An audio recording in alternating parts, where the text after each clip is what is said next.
यहाँ से आश्रम जो है वो लगभग 450 मीटर है, लेकिन मुझे ये दुकान दिख गई 100 रुपये में एक आइटम। लेना या नहीं लेना ये तो पता नहीं, लेकिन मैं कम से कम देख तो लूँ ये है क्या, अच्छा है बुरा है। यहाँ पे 100 रुपये में एक आइटम है, लोअर भी टी शर्ट भी सब कुछ 100 रुपये का। लोअर है ये 250 रुपये के शायद। अच्छा ये 200 का है, ये 450 का। एडवर्टाइजमेंट तो बढ़िया है, बाहर 100 लिखा रखा, अंदर 250-400 भी है। बताओ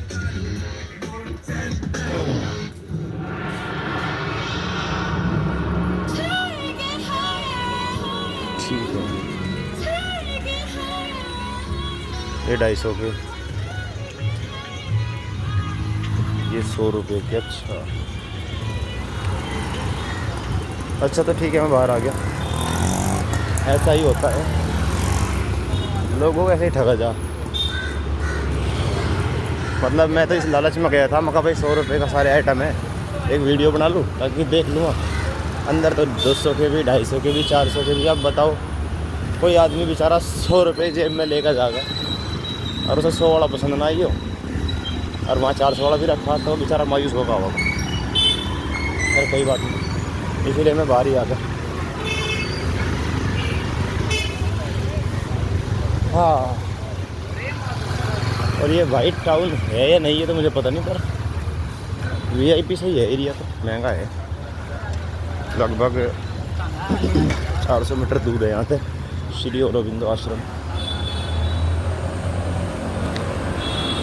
एक भेदभाव की गंध आ रही मुझे, जितना मैं उस तरफ करीब जा रहा, उस तरफ मुझे ऐसा महसूस हो रहा जैसे मैं किसी गलत जगह पर जा रहा।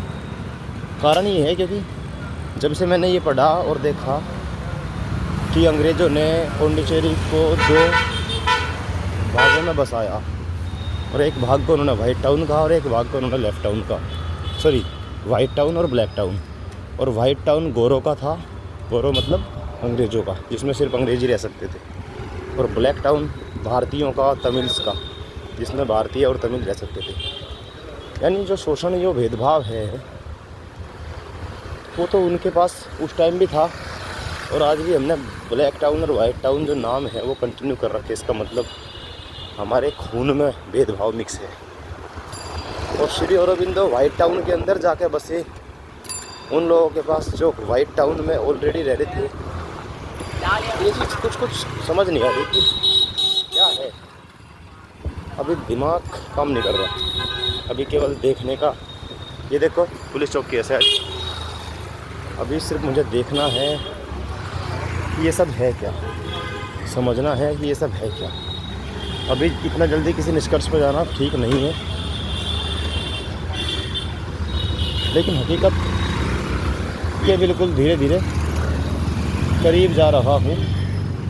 और कुछ पर्दे थे वो हट रहे हैं, कुछ पर्दे थी वो उखड़ रही है। और वास्तविकता हमेशा के लिए तो छुप नहीं सकती, कभी ना कभी तो वास्तविकता को सामने आना ही पड़ेगा। क्योंकि अधिकतर जगह दुनिया में ये देखा गया कि धर्म की आड़ में धंधा करते पाए गए लोग। धर्म का, भगवान का नाम लेके भोले भाले गरीब और अशिक्षित या कम शिक्षित लोगों को भटकाना, उनका शोषण करना, उनके पैसे छीनना। बाबा इस टाइप के हो आजकल, चाहे धर्म कोई भी हो, क्यों ना कहेंगे कि भाई सब मोह माया है, त्याग दो, सब बेकार है, ये बेकार वो बेकार। और अपने आप BMW मर्सिडीज उसमें घूमेंगे, बढ़िया VIP कपड़े पहनेंगे, बढ़िया खावेंगे पीवेंगे, ऐश और आराम की ज़िंदगी जीवेंगे, एप्पल का फ़ोन चलावेंगे, और बाकी लोगों को कहेंगे सब मोह माया है, त्याग दो। तो ये आम लोग समझ नहीं पाते, वो भी इतने मूर्ख हो।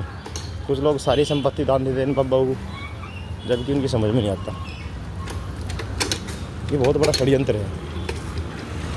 खैर मैं फ़िलहाल यहाँ श्री औरोबिंदो आश्रम में आया, ना कि इतिहास का लेक्चर लेने या देने। शायद मैं आ चुका हूँ। हाँ சந்தோஷமாக குத்துப்போடு சாமி நல்லா லோன் இல்லாமல் இன்றைக்கி நல்லா இருக்கணும். No no no no no Sri Aurobindo Ashram है यार, श्री अरविंद आश्रम, ஆசிரம் श्री अरविंद आश्रम लीजिए, श्री अरविंद आश्रम। पता नहीं भाई, ये मंदिर है कोई, अल्लू निगु मनाकुला विनय सागर देव स्थानम, श्री अरविंद आश्रम, श्री अरविंद आश्रम। टेम्पल नेक्स्ट कटा इसमें जा सकते हैं इधर से? ठीक, थैंक यू। तो मैडम ने बताया कि ये मंदिर है, और कौन सा मंदिर है? विनायक विनय सागर विनयगर देवस्थान। शायद मैंने ये रात देखा था उसमें यूट्यूब पे, ये शायद गणेश भगवान का मंदिर है जहाँ तक मेरा अनुमान है। ये देखो गणेश जी की फ़ोटो, और ये देखो